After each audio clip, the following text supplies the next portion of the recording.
So, Shira, it's really wonderful to speak with you today and to hear about the wonderful things that you're doing in the Shuri Network. But before we go forward, can you tell us a little bit about yourself and also about what the Shuri Network's all about? Hi, Sylvia. It's wonderful to be with you here today. Thank you so much for the invitation.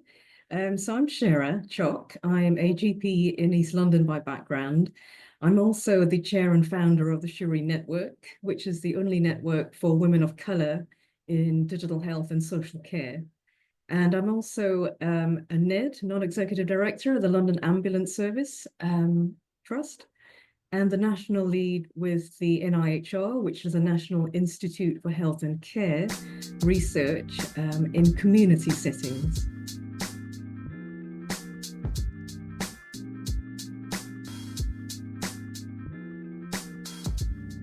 And Shira, we're talking about gender bias in AI, artificial intelligence. We can see that artificial intelligence is evolving at speed. So just in general, tell us what you are hearing or seeing about gender bias in the Shuri Network and the different hats that you're wearing. Yes, so AI is an extension of technology. And if I could just quote some statistics to start with, because we like numbers, we like data. So the NHS workforce is incredibly diverse. About 80% of the workforce are female or identify as female, and over 1 in 4 of the NHS workforce identify as people of color or people from diverse ethnic minority groups. But when you look at the communities who work on the front line within general practice or community services or acute services, and you look at the people leading on AI and designing AI tools and products or designing digital strategies for the use of our entire population and our workforce, they are two very different communities. Mm. Therefore, that disparity cannot be ignored because there is a risk that we will replicate or even increase the bias and the inequities and the inequalities that already exist within health and social care. And so this is why the Shuri Network exists. We are passionate about improving patient safety and outcomes. We are absolutely passionate about supporting women of color in digital health and social care because it's such an underrepresented group in leadership, and we know that from the data. And thirdly, we are passionate about helping health and social care to implement innovation such as AI, because it has the power to do a huge amount of good, but there is also a high risk that it could cause harm.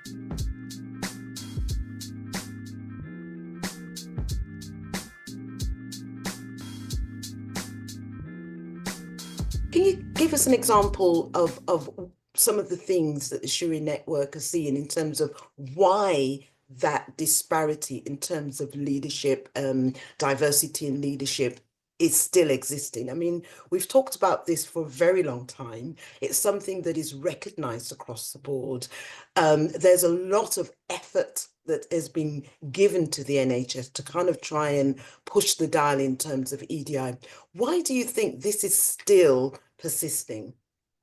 So I'm not sure there has been enough effort, to be honest, Sylvia. I think Wow. been some effort. You know, we've had great initiatives like the RES, the Workforce Race Equality Standards, and we have had EDI programs, but I don't think that's enough. I think there needs to be more sustained resource and focus on looking at gender disparities, about looking at ethnicity disparities, the pay gaps, you know, how are people with protected characteristics such as people with disabilities treated. And I always say that innovation is nothing without inclusion. And that's Mm. my take-home message for the audience today. Because we are designing AI products and apps and software tools that are meant to be used by the whole population or all of our workforce, like electronic patient records, like algorithms that will triage patients, like dermatology tools that will scan people's skin and detect abnormalities within skin. And therefore, these AI tools need to be safe, they Mm. need to be responsible, and they need to have a database that actually reflects our population or the service users accurately.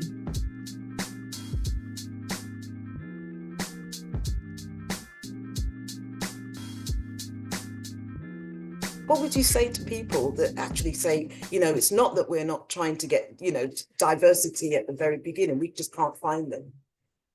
I would say, and I'm going to be quite blunt here, that you are not trying hard enough. And the reason I'm going to say that is bringing it back to the Shuri Network.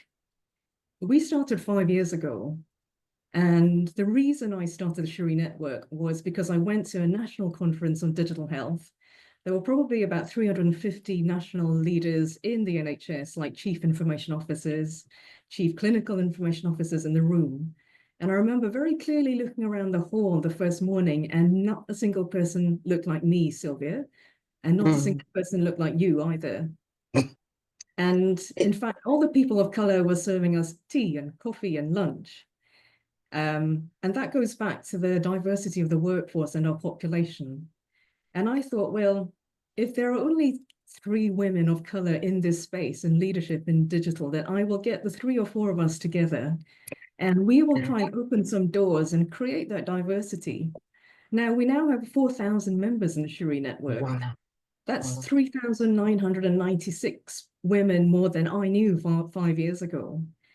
Now, if I can find 4,000 women who are interested in technology, including AI, and I'm not an EDI expert, I'm a GP, why can I do it and not other people? How can I do it as well as working clinically and as a medical director and juggling multiple roles? If I can do it, then I would question why other people find it so hard. I just love that challenge. I love that so much because it is so true. And I just want to stay on that challenge, Shira, because the other argument could be, yes, but they don't have the right skills.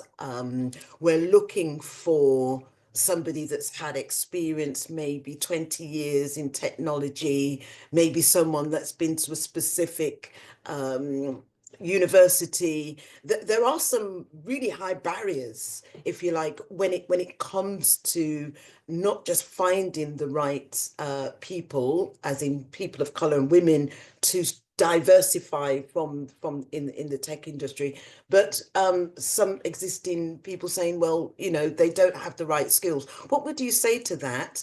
And how does the Shuri Network, if you like, plug that skills gap? Okay. So yes, there is definitely a skills gap. We know this. We know that Health Education England estimate that we will need over 30,000 more people with digital expertise over the next 5 years, for example. However, a lot of the roles that exist now did not exist 5 or 10 years ago. In the next 5 years, I suspect there will be chief AI officers in a lot of organizations, whether that's an integrated care system or a trust or NHS England or social care, because AI is so pervasive that we will need new roles that don't exist now. So yes, there's a skills gap, but a lot of skills are transferable. And we know that women are good at science and technology. We know that people of color are good at science and technology, because if you think about people in South Asia or China or the Caribbean or Africa, they are doing those roles very successfully in South Africa or Jamaica or Korea or Singapore or India. So what is it about them when we come over to here to England that stops that career progression, that the door suddenly shuts and people say, oh, we don't have the skills, you don't have the operational experience? Because every time we recruit experts from abroad to come and help us, the experts look a certain way. And so why are we not looking for more diverse pools of experts to bring here to share their expertise? For example, from the Middle East or from other parts, from Kenya or Uganda or Nigeria or the Caribbean, because there will be people doing incredible work there. But we are not tapping into that diversity of talent. And therefore, there is a lack of role models, AI and technology, to inspire the next generation. There is also no work being done at the moment to develop that next generation of chief information officers or chief technology officers or chief AI officers. Where are they? Who is looking at that next generation? And who is ensuring that that next generation reflects our workforce and our population? The Shuri Network is starting to do that. So we have digital fellowships, which are supported and funded by NHS England, because we want to give women of colour the opportunities, the connections, the confidence, the role models, the knowledge to be successful digital health leaders, and that includes AI.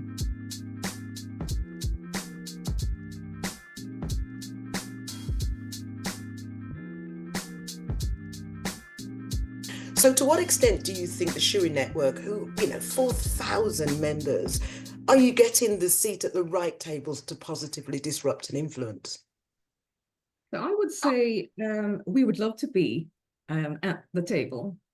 We were involved in the development of the digital workforce plan a couple of years ago, and we're also cited in a DHSC digital and data plan that was published probably about 2 years ago, and as an exemplar of workforce development.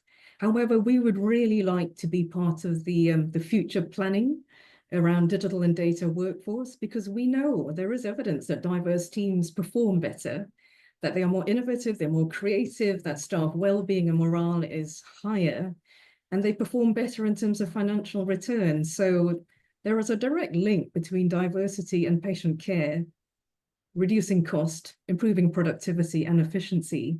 So we would be delighted to contribute to the tables that are currently meeting.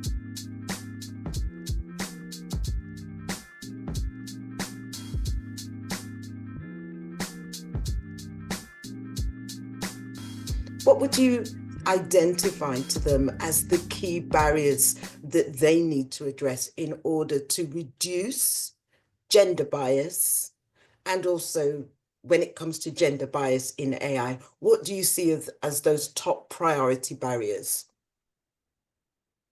In terms of barriers, first of all, I think we need to accept that some of the challenges we've had about implementing digital transformation at scale and upscaling in best practice, we acknowledge we could do a lot better about translating something really innovative and opening that opportunity up to people. That is because there is a lack of communication, of engagement, of inclusion, and of trust. Because of the people who you want to use your digital product, including AI, don't trust you, and they don't feel that they can identify with you, and that you don't necessarily represent, there is nothing in common, then why would they use that new tool or algorithm or product? Or if they use it, they'll use it in a way that you never designed it to be used for. And therefore, that can have an impact on patient safety. So one, we need to accept that. Two, we need to really focus and direct resources and investment on building more inclusive and representative teams. So gender, disability, ethnicity, intersectionality is also something we need to consider. And we need to make sure that there are safeguards in AI tools and also digital tools that we're constantly checking, and that we have the standards and criteria to constantly check that we aren't introducing additional inequity as we go forward. So the Shuri Network would love to be involved in the NHS 10-year plan, for example, in the digital and data work streams, particularly around product design and workforce development.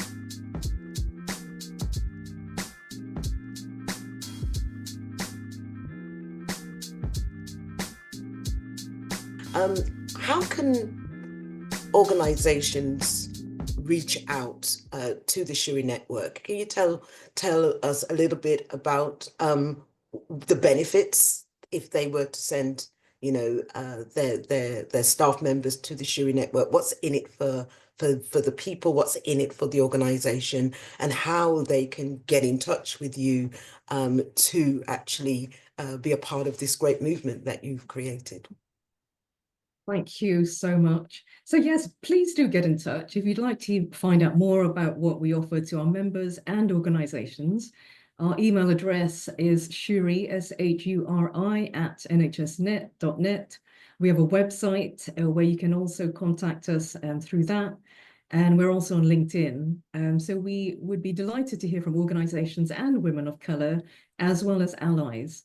So what can we offer organizations? Well, digital is here to stay and AI is booming. So we can help you to develop your workforce capacity, the expertise, the people within your workforce who will be champions of AI and technology, because we need people who will champion it, not just to their team, but also their local communities, their families, their friends, because that's how we're going to transform health and care together and use digital effectively. We need people that our communities trust, as we talked about. And if we can engage and build a leadership pipeline that truly is representative of our communities, that will have a powerful ripple effect. So we can offer organizations, your staff, digital fellowships, bursaries, podcasts to demystify topics like AI, cybersecurity, digital careers, like what does a chief information officer do? Because it can feel like a bit mysterious, can't it, IT? IT is for clever guys in a cupboard somewhere or in an office somewhere. But actually, we bring role models and senior leaders to talk about what they do day to day, like a chief nursing information officer or a chief clinical information officer or a product developer. What do all these titles actually mean? And we try and make these careers accessible. So you may not have qualified in AI or technology, but you can bring your experience, your values, your expertise, your ability to implement change, to listen, to solve problems into digital and AI. And that's the key message we want to say to women of color. You've got something to offer. Your voice matters. We want to empower you to do that.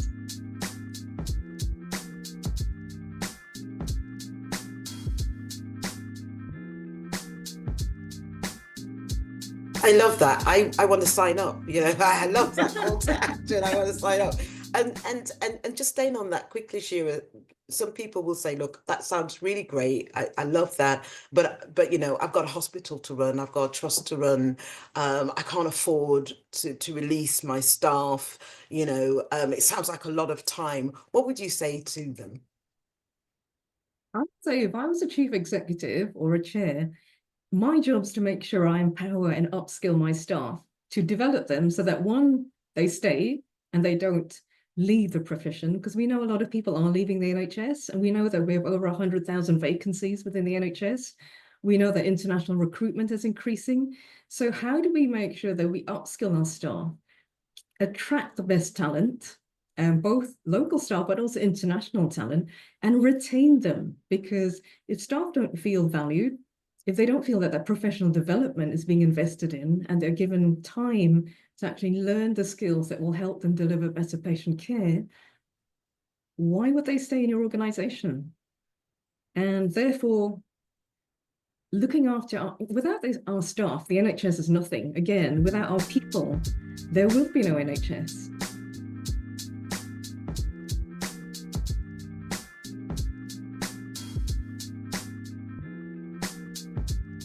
I totally agree with you, and I think the building the diverse pipeline is so important. So this is a call out to leaders. It's not whether you can afford to do it, you can't afford not to do it. Basically, that's what we're saying, that we have to build this diverse pipeline. The world is diverse, the UK is diverse, where you are is becoming diverse. So it's so important that we do invest and educate. That education is so key. It is. So my final question to you, Shira, is looking ahead to the next 3 to 5 years, where do you see the Shuri Network, especially in the field of AI and gender equality?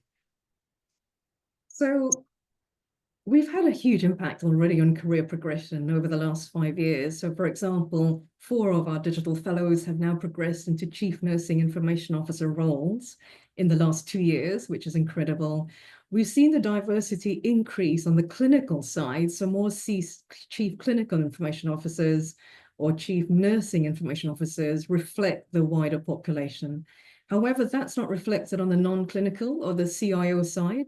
So we are starting some work to start identifying the next generation of chief information or chief technology officers or chief AI officers, because what we want to see in 5 years' time is a leadership that actually reflects and represents our society and the people that are using our services. And we want to make it much more equitable. We want to say to women, yes, you would be a great AI leader or a digital leader, because actually you've got the skills, you've got the values, you've got the experience, and we are here for you. And that way, if we can join up with our allies, with organizations such as NHS England and others, I'm sure we can actually implement AI safely, much faster than perhaps some other national programs, and in a responsible and responsive way. Really love that. And as you were speaking, I was thinking it's about building technology and solutions that works for everyone, not just the majority.